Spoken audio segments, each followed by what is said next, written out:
A gente queria falar também sobre a questão estrutural do trabalho, do emprego no mundo de hoje, né?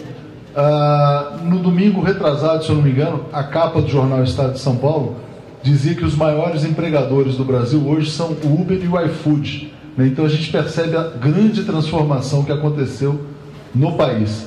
Ao mesmo tempo, a gente teve a Operação Lava Jato, o Aloysio viveu isso de dentro do governo.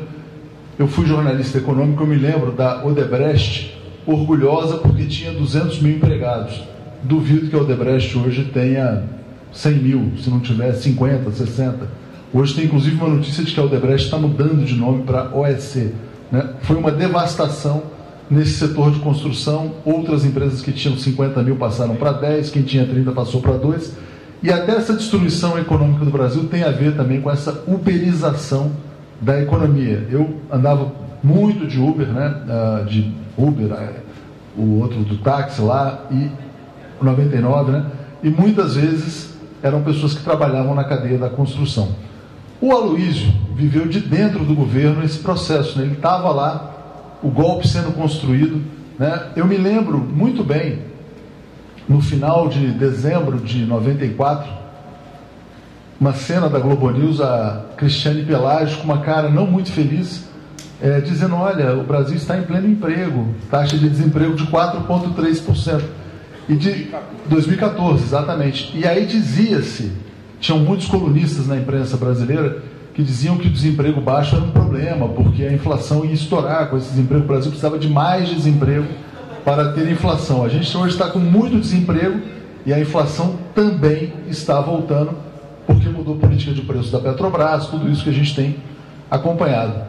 Então eu queria pedir para o Luiz falar um pouco sobre o que aconteceu, né? Como é que o Brasil saiu do pleno emprego para uma situação caótica, talvez a pior da história do Brasil, e também falar um pouco sobre a questão estrutural do mercado de trabalho no Brasil e no mundo. Eu tenho grande concordância com a intervenção do Boulos. Eu concordo com o Lula que ele é uma grande liderança com um futuro muito promissor, mas ele já é mais do que um jovem. É uma liderança bastante experiente e tem uma carreira aí de luta muito importante. É por isso que ele devia avaliar a sabedoria, não é necessariamente proporcional à idade das pessoas. Eu acho que ele tem muita estrada já e um papel muito importante no país e tem tido uma atitude de construção de unidade, de busca de diálogo, que é uma das exigências para a gente enfrentar esse quadro.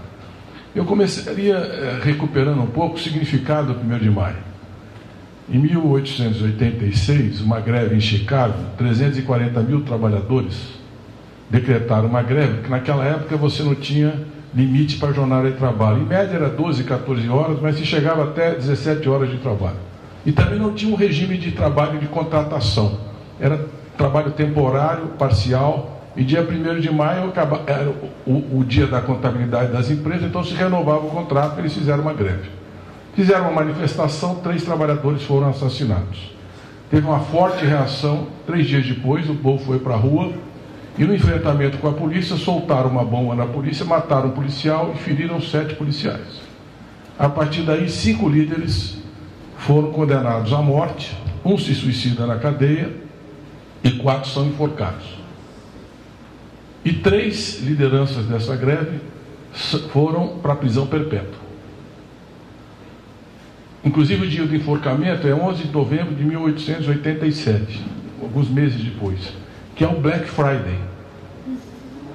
Esse estímulo ao consumismo é o dia em que 4 trabalhadores foram enforcados porque estavam lutando pelos direitos dos trabalhadores. E 7 anos depois, o governo americano reconhece que a bomba foi uma operação do chefe da polícia, foi uma coisa montada, que as lideranças sindicais não tinham nenhuma responsabilidade pelo que aconteceu, e liberam os 3 que estavam em prisão perpétua e pedem desculpa. Desculpa você pode fazer depois de ter enforcado e, na realidade, assassinado 5 trabalhadores que eram as lideranças do movimento.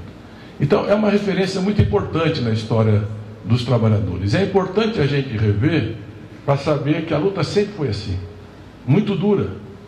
Terminarei depois falando de outras lideranças que são perseguidas, que são condenadas, e foram, durante todo o processo, exatamente aqueles que lutam contra a exploração, contra a opressão, por um mundo mais solidário, menos desigual e mais generoso. Eu queria, depois de recuperar esse significado, dizer que o mundo do trabalho, internacionalmente, vive um processo de desestruturação. Eu destacaria 3 elementos. Primeiro, a economia mundial está entrando em desaceleração e algumas áreas do mundo em recessão. A previsão de crescimento no final do ano passado, começo desse ano, era 3,7%. O FMI, o CDE já fala em 3,3%, o Banco Mundial já fala em 2,9%, ou seja, a economia está desacelerando. E 40 países, onde tem mais ou menos 1 bilhão de pessoas, são países mais pobres, deverão ficar os 5 próximos anos sem ter crescimento do PIB per capita, ou seja, da renda por habitante. E nisso se inclui Nigéria, África do Sul, Turquia, Paquistão, economias muito importantes. Então o cenário internacional não é favorável. E, portanto, o mundo do trabalho sofre o desemprego e o aumento muito acelerado da pobreza. A segunda dimensão importante é que nós estamos diante de um novo padrão tecnológico, que está mudando profundamente as relações de trabalho. A inteligência artificial, a robótica, a automação estão destruindo postos de trabalho, e agora a inteligência artificial e parte de todo esse mundo da internet, do Big Data, atinge a inteligência, substitui a inteligência e a memória humana. Não é mais só o trabalho manual que está sendo substituído, é o trabalho qualificado. Então você pega, por exemplo, um dermatologista. Hoje você, com o celular, e já está no mercado, você tira a fotografia de uma mancha e a internet recolhe todas as radiografias que já foram feitas no sistema e diz o que você tem. Você não precisa mais de uma consulta com o dermatologista para fazer um exame de pele. Por exemplo, na engenharia, cada vez mais os cálculos e o robô substituem. É tão forte esse processo que, por exemplo, você teve aquele Deep Blue, que era uma máquina que derrotou o Kasparov no xadrez. Tem um novo computador, um novo programa que chama AlphaZero, que ele aprendeu a jogar xadrez sozinho e derrotou o Deep Blue. Então, esse movimento, a cada 2 anos a capacidade computacional dobra, a velocidade de processamento das informações. Então, o Uber, o Waze, substituíram o motorista de táxi. A memória do motorista de táxi, a habilidade de conhecer uma cidade, não é mais necessária para você ser um motorista. E você agora vai ter um carro autônomo chegando que vai substituir os motoristas de uma forma geral. Então, essa mudança de paradigma, nós estamos vendo uma parte do proletariado virar um precariado. Do trabalho operário ao trabalho precário. Trabalho doméstico, trabalho fragmentado, trabalho sem direitos. E, de outro lado, um dualismo no mercado de trabalho. Uma minoria altamente bem paga e concentrada em grandes multinacionais que controla a inteligência desse processo e a destruição de plantas e de postos de trabalho na maioria da economia mundial. Então, esse é um processo muito profundo. E nenhum país consegue enfrentar isso, porque é verdade que as novas tecnologias geram emprego, mas elas estão muito mais destruindo do que gerando. E os países que não se prepararem para a chamada indústria 4.0, para esse novo paradigma, que exige cada vez mais ciência, tecnologia, inovação, conhecimento na produção, viverão mais precarização. Então, se o Brasil não olhar para a sua indústria, não preparar os trabalhadores, não qualificar, não formar tecnologicamente, não estimular uma cultura de inovação, nós perderemos a revolução industrial, essa quarta, e ficaremos condenados a ser um exportador de commodities, matérias-primas, agricultura, onde você não tem postos de trabalho para absorver a sociedade. E aí nós estamos vendo um inchaço do terciário, do setor de serviços. Por exemplo, uma profissão tipo Uber, que é uma profissão estável e que evidentemente não pode ser o maior empregador da economia. Sem indústria não tem trabalho qualificado, não tem geração de riqueza importante. Então o Brasil precisa olhar para essa mudança de paradigma tecnológico. A terceira coisa da economia mundial, para a gente parar para refletir, é a financiarização da economia. Nós temos hoje 243 trilhões de dólares de ativos financeiros. É 3 vezes a produção da economia mundial. Só no ano passado foram 3 trilhões e 300 bilhões de dólares a mais de dívida. Então, a lógica financeira é cada vez mais especulativa e descolada da produção. não financia o investimento, não financia o consumo. É uma dinâmica própria de enriquecimento, cada vez mais concentrada, e que a maioria da população acaba perdendo direitos. O Estado vai reduzindo os gastos públicos em saúde, educação, infraestrutura, habitação, para poder suportar o pagamento da dívida pública para essa máquina especulativa global que é muito poderosa. Os países em desenvolvimento não estão conseguindo mitigar o impacto dessa financiarização. A especulação financeira é capaz de desestabilizar as economias nacionais. Então, o que eu chamaria a atenção disso? Nós precisamos de uma pauta internacional. Fim dos paraísos fiscais. Limites da alavancagem financeira dos bancos. Transparência no pagamento dos executivos e das ações para as empresas. Porque a lógica da financiarização não é uma lógica de investimento, produção, eficiência. É sempre favorecer o acionista contra os trabalhadores e os próprios consumidores. Então nós temos, eu diria, um novo paradigma tecnológico, a financiarização e um quadro de desaceleração que está impactando o mundo do trabalho e desestruturando o mundo do trabalho. E essa financiarização gera crises financeiras recorrentes, como foi a de 2008. E nós podemos, daqui a pouco, viver um novo quadro como esse. Vejam a Argentina, o que está acontecendo. O nosso governo foi muito prudente, acumulou 370 bilhões de dólares, o que é uma barreira contra a especulação financeira em relação à sua moeda. Mas não é uma barreira para você limitar a especulação financeira global e interna e priorizar a produção, o crescimento e a geração de emprego. Aí eu queria agora entrar no Brasil para concluir. O que acontece no Brasil? O governo Bolsonaro não é apenas mais um governo. É uma tentativa de mudança de regime. Os núcleos que compõem esse governo, são fragmentados, é um amontoado de interesses, mas você tem um núcleo econômico ultra neoliberal da Escola de Chicago, que tem um projeto muito claro. Qual é o projeto deles? Estado mínimo.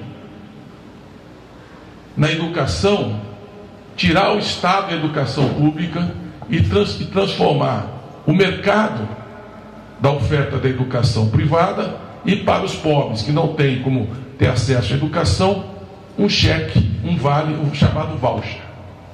Por sinal, o Senado acabou de aprovar o voucher para a educação infantil. Esse é o projeto deles. Eles querem desmontar o sistema educacional. Então, o que nós temos que ficar atentos? Por exemplo, o Fundeb, que é o fundo que financia a educação básica, termina esse ano. São 138 bilhões de reais que vai para a educação básica. Eles até agora não apresentaram uma proposta. Não põe na pauta. E o que ele disse é o seguinte: eu quero desvincular para prefeitos e governadores os gastos com educação e saúde. Ou seja, retirar a obrigação do prefeito e governador em aplicar parte da sua receita, no caso da educação, 25% da receita, na educação pública, universal, no seu município, no seu estado. Então, o projeto é Estado mínimo. Segunda diretriz desse projeto é que os pobres e a inteligência crítica têm que pagar a crise. Os pobres, porque qual foi a essência do nosso governo? Talvez a dimensão mais importante foi colocar os pobres no orçamento. Quando você fala médicos de família, ou mais médicos, quando você fala Minha Casa Minha Vida, a faixa 1, que já não existe mais, na verdade não tem dinheiro para terminar o ano, mas Minha Casa Minha Vida, que é o campo de luta do Boulos historicamente, não tem mais subsídio e nem recursos para a construção civil. É o mercado que vai resolver a habitação. Eles são contra o Estado ter uma política que subsidia a habitação popular. Não é só uma crise fiscal, é um projeto que está sendo implementado. Quando eu falo a inteligência para pagar a crise, e eu posso falar da saúde, da educação, Bolsa Família, tudo isso vem do salário mínimo, que não vai ter mais crescimento real. Eles estão tirando a reforma da Previdência, que vem para concluir, para jogar uma parte da terceira idade na pobreza. O que é o regime de capitalização? Em vez do Estado pagar uma parte, o empresário pagar uma parte e o trabalhador pagar uma parte ao longo da vida dele para se aposentar, tira o Estado do empresário, cada um vai pagar a sua própria poupança e o sistema financeiro privado vai gerir esse sistema. Isso foi um desastre. É uma coisa que empurra multidões de idosos na pobreza, que é uma coisa que nós tínhamos revertido. Então, os pobres pagarão a crise. E a inteligência é um alvo prioritário. Eles têm um discurso obscurantistas, que é uma neblina para poder destruir a universidade pública. Tem um ataque sistemático. Quer dizer, hoje é cortar 30% de um custeio que eles já tinham cortado 18% da receita. Já pararam os investimentos nas universidades e já vem vendo um corte de gestão de custeio muito violento. A cultura, o cinema brasileiro, que estava crescendo, as produções independentes, não há mais recursos da Anvisa. A Anvisa está paralisada no projeto de financiamento. Oi? Desculpe, da Ancine. A Anvisa na área da saúde. Não há mais medicamentos de fármacos. Não há mais liberação de recursos da Ancine. O pretexto era uma decisão do TCU. O TCU disse: eu não tomei essa decisão para parar os investimentos ontem, e a Ancine até agora não libera. As produtoras vão quebrar. Não tem como pagar coisa que já estava contratada, edital que já foi feito. Por quê? Porque a cultura foi o primeiro ministério que o golpe tentou acabar e o Bolsonaro acabou. Foi o primeiro ministério que a transição democrática criou, que foi o Celso Furtado, no governo Sarney. A cultura é um alvo, a educação é um alvo, a ciência e tecnologia é um alvo da chamada guerra cultural do marxismo global, que é um pretexto para o desmonte dos equipamentos de inclusão social na educação superior, com as cotas, o ProUni, o FIES. A ciência e tecnologia, eles cortaram 42% da verba esse ano. O CNPq, que financia a ciência, não chega até setembro. Não vai ter bolsa para nenhum grupo de pesquisa do CNPq, que tem 70 anos de história no Brasil. Portanto, há um projeto. Estado mínimo, os pobres e a inteligência crítica pagarão o custo da crise. Terceiro, desregulamentar e dar espaço para o mercado. No meio ambiente, você tem um ministro que foi condenado por proteger mineradoras contra o interesse da proteção do meio ambiente, que agora tem uma estratégia de desmonte do IBAMA, desmonte dos instrumentos do Instituto Chico Mendes, que pune a diretoria toda do Chico Mendes pediu demissão, que eles tinham nomeado, porque não se prestam a esse papel. Por quê? Porque o meio ambiente não tem que ter regulação do Estado, o capital é que tem que regular. É uma acumulação selvagem em relação à terra que não tem mais assentamentos, que não tem mais reforma agrária, que não tem mais política para a agricultura familiar. É a liberdade do capital. Quanto mais liberdade para o capital, maior a acumulação e maior a riqueza. Só que maior a desigualdade, maior será a volta da pobreza. Nós já temos 15 milhões de pessoas abaixo da linha da pobreza. A outra diretriz desse projeto é o Ministério da Justiça, onde está a Polícia Federal e o Ministério Público. A criminalização da política e a criminalização dos movimentos sociais.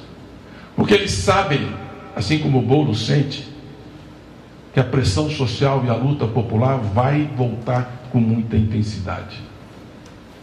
Eu, na minha visão, o setor que eu conheço bem, educação, dia 15 de maio agora vai ter uma greve geral da educação infantil às universidades. Vai todo mundo parar e vai para a rua, para dizer que não aceitam mais a perseguição que nós estamos vendo. O que é a escola sem partido? É a tentativa de intimidar o pensamento crítico. O ministro que diz que as universidades federais são um antro do bolivarianismo, que quer punir uma universidade como a UNB, que é a melhor universidade do ranking internacional. A UF é a Universidade Federal da Bahia. Todas estão entre as 20 melhores universidades do país no ranking internacional. Na Folha estão acima disso. E usa o critério de perseguição política, de intimidação, como o golpe. O Temer queria intimidar os cursos que falavam em golpe. Não podia ter curso que fale em golpe. A autonomia universitária é um princípio de 400 anos. A universidade nasceu para ter liberdade, para poder pensar, para poder criticar, para poder debater. Nós não queremos que tenha uma universidade alinhada com o nosso pensamento, que todas as correntes do pensamento se expressem. Mas nós não podemos aceitar violentar um princípio constitucional e secularmente assegurado, que é a liberdade de pensamento de cátedra e a liberdade de autonomia. Por isso, eu quero concluir dizendo o seguinte: o mundo do trabalho no Brasil vive um momento muito difícil. Muito difícil. São 13 milhões e 400 mil desempregados. Aqui nessa cidade, na Grande São Paulo, um trabalhador desempregado demora, no mínimo, em média, 48 semanas para tentar encontrar um segundo emprego. 4 milhões e 600 mil pessoas desistiram de procurar. Desistiram. 39 milhões e 400 mil brasileiros em idade de trabalho estão trabalhando na economia informal. Portanto, tem uma desestruturação, uma angústia. E eu termino dizendo o seguinte: é muito importante para organizar essa resistência que as lideranças que representam o legado de um Brasil recente, que tinha estabilidade, que tinha crescimento, que tinha inclusão social, que tinha soberania e respeito internacional, que eles estão destruindo a imagem do país e o respeito ao nosso projeto. É uma visão de uma inserção totalmente submissa e passiva nessa ordem internacional. Que algumas dessas lideranças estejam presentes nessa luta. E eu diria que a liderança mais importante desse período histórico é o Lula. Eu não estava no 1º de maio de 1886, mas eu estava em 74 no sindicato. Eu estava em 77, eu era presidente da Associação de Professores da PUC.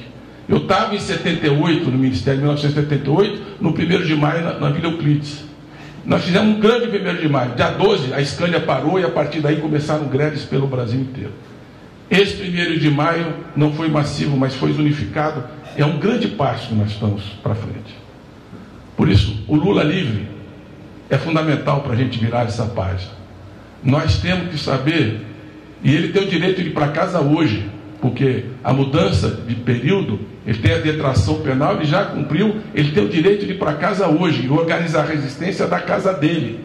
Portanto, Lula, o que eu acho que o povo quer hoje é que você vá para a sua casa assim e organize de lá a resistência.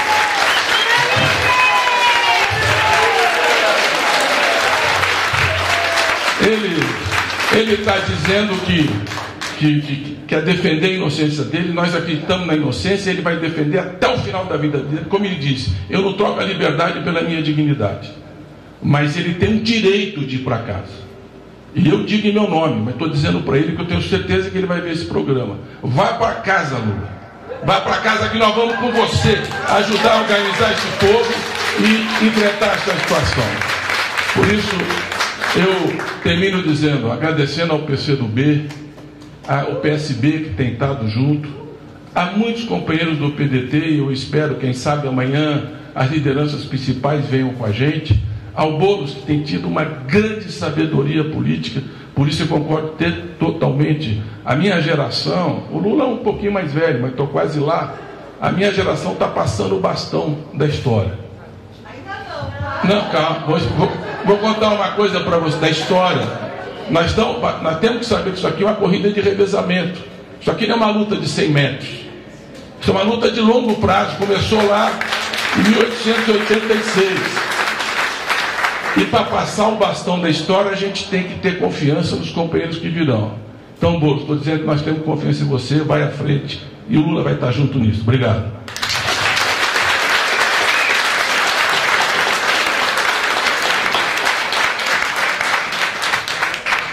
Brilhante a fala do Aloysio, assim como foi a fala do Boulos também. É um privilégio para mim estar aqui ao lado de dois grandes oradores, foi fantástico. Queria saudar a presença do meu amigo Florestan Fernandes Júnior, que acaba de chegar